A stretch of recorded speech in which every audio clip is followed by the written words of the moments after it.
C'est le premier avion à atterrir à l'aéroport de San Pedro depuis environ 6 mois. À son bord, le ministre des Transports, Amadou Koné, est venu constater la fin des travaux de réhabilitation de la piste d'atterrissage de cet aéroport.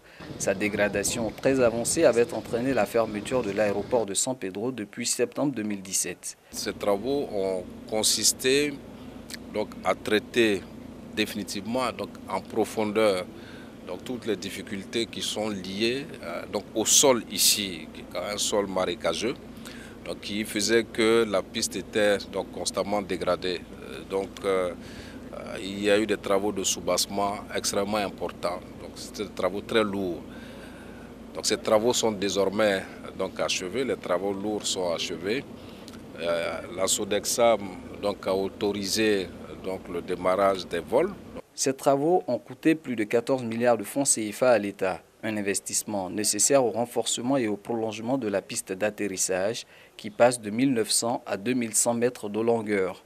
L'aéroport de San Pedro peut désormais accueillir des avions de type Airbus A320 comme ceux de Air Côte d'Ivoire. D'ailleurs, la compagnie nationale va reprendre sa desserte de San Pedro dès ce vendredi. D'abord heureux pour la population de San Pedro et surtout pour les opérateurs économiques qui fréquentent San Pedro. Ils ont beaucoup souffert. Je suis convaincu que quand nous allons reprendre les vols, ils oublieront tout ce qui s'est passé. Ville portuaire, San Pedro reste la destination la plus fréquentée des vols domestiques de la compagnie nationale. Le taux de remplissage de ces vols quotidiens est estimé à plus de 70%.